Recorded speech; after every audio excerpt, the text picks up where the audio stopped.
Hello, I'm Jeremy Faust, medical editor-in-chief of MedPage Today and author of the Inside Medicine newsletter on bulletin.com. We are here in beautiful Aspen, Colorado at Aspen Ideas Health, and I'm joined today by Dr. Francis Collins.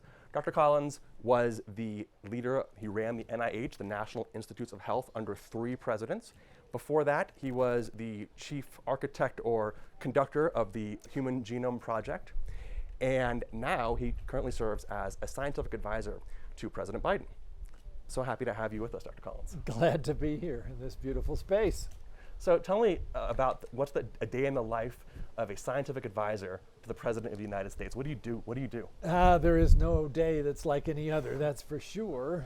It's been mind expanding because I thought I knew a fair amount about biomedical research, but the science advisor has to know about everything else too. So I need to know about fusion energy, and I need to know about wildfires and what we should be doing about them, and why we have a shortage of semiconductors and what could be done to solve that problem. All of that mixed in together with other things like, public health issues and many other issues that just come across. One of my jobs is serving as the co-chair of the President's Council of Advisors on Science and Technology, which is a group of 30 incredibly smart people who are used to being the smartest in the room. Sure. And yet now they're all in the room together. And it's amazing to see the kind of really intellectual intensity that comes out of that. And we have a lot of really important projects to work on. And we have a president who cares deeply about science and wants to talk about it all the time, much to the dismay of his staff, because they know if there's a topic on his calendar that's to do with science, the rest of the day is not going to go well because he will want to spend more time than was originally allotted. So what was the last thing that the President asked you about and you came back with an answer, just like kind of giving us a sense of your portfolio? Well, he cares about cancer a lot, Sure. and you know that. And he was the main author of the original cancer moonshot in the Obama administration, having been so affected himself because of his son's brain tumor. But now as president, he wants to reinvigorate or reinitiate or whatever the right word is to get this on to the next level. And so the cancer moonshot is again moving forward, and he wants me to help, along with Danielle Carnival, who's his moonshot person in the White House, to make sure we are coming up with the most significant advances that are going to end cancer as we know it. That is the phrase we're going with, which is to say, reduce the deaths from cancer by 50%. When you get a question from the President, obviously you have a pretty broad portfolio yourself, but you obviously have people who help you, kind of a team, I would imagine. Oh, yeah. How does that work? You get kind of asked something and then you kind of assemble the troops and say, okay, this is the question of the day. How does it really work? Well, there's the Office of Science and Technology Policy, OSTP, which is a brain trust for science and technology for the White House. That is an amazing group of dedicated people with expertise across the board. They don't report to me, they report to Alondra Nelson, but she and I work together extremely closely. It is a little ironic. When I ran the NIH, I could say I had 40,000 staff. In the White House, I could say I have 2 who actually report to me. But I have a lot of other people whose expertise I can tap into, and that works pretty well. Now, speaking of kind of being in the White House and at the center of everything, science and politics have always been sort of mixed together. One of my readers asked me to ask you, how do you feel when elected members of government go after scientists? And we've seen this with Dr. Fauci. Have you experienced this, and what do you think of all of that? I have, and I have to say I'm really troubled, Jeremy, about the direction that this seems to be going, just at a time where we need science evidence more than ever, certainly for COVID, but for other things as well. The next pandemic, climate change, yet all the evidence is the trust in science seems to be slipping downward instead of moving upward. And it's gotten all tangled up with politics in a terribly destructive way. Why your political party should be the main determinant of whether you trust scientific information, does that make any sense at all? Especially when it comes to something life-saving like a vaccine. And yet here we are. We've somehow allowed the divisiveness in our country over almost everything to infect the way that people view science and whether they trust it. I don't know you well, but my sense of you is that you're kind of an optimist. I don't know if it's the Shenandoah upbringing or something, but that sounds pessimistic. How do we come back from the edge of that? Yeah, I am an optimist. I do believe we can come back from the edge. I'm sort of making the diagnosis now that we need to come back from it, that this is a dark moment for our country in terms of the way in which we are treating the value of truth and how we've figured out who we trust and who we don't trust. I think that realization is becoming maybe a bit more obvious to more and more people as we see the consequences for our democracy as well. But getting that turned around is going to require a realization by a lot of people who currently, I think, are fearful of what the consequences would be of going back to any other situation than where they are. We've kind of gone off to our separate corners, and we need to come out again and talk to each other.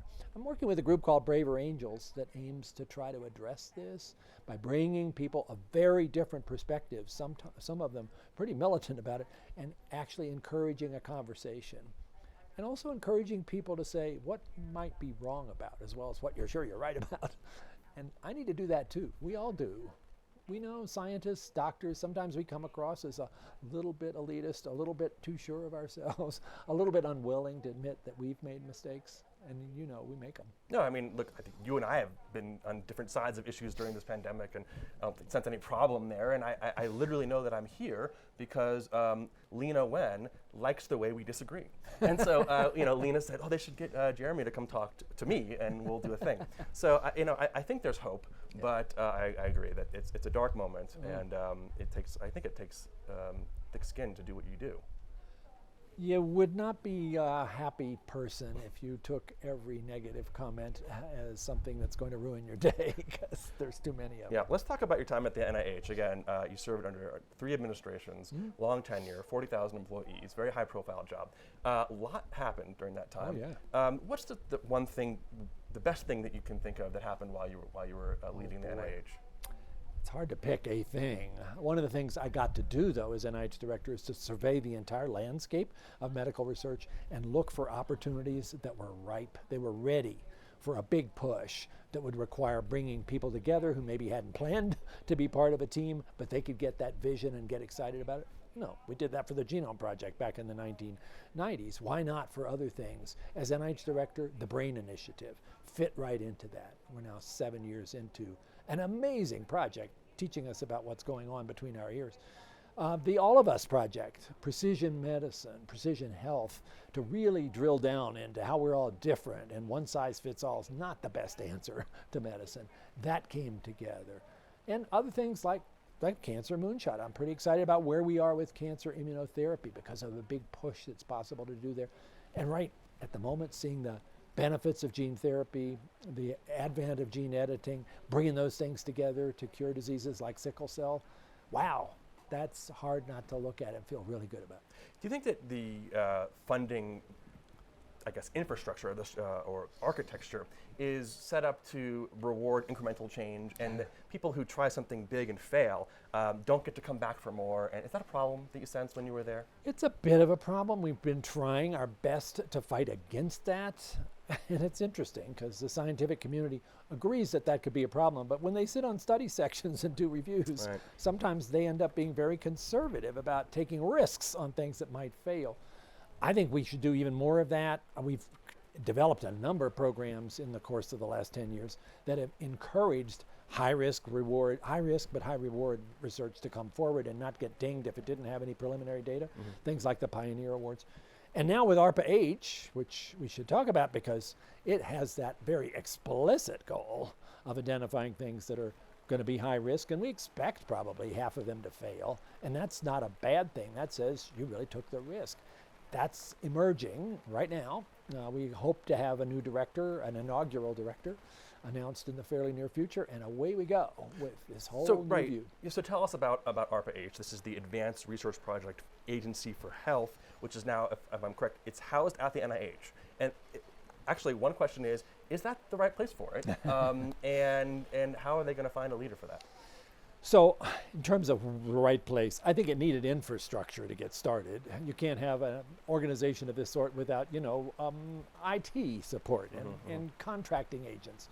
all that NIH is providing is that kind of infrastructure. ARPHAH needs to be very independent, very much a different culture. Bring in people who, for the most part, have not been at NIH. Certainly the director should be somebody who has credentials from having worked in DARPA or one of the other ARPAs, but is not a standard NIH investigator by any means. And I think we're pretty close to having that kind of a person announced.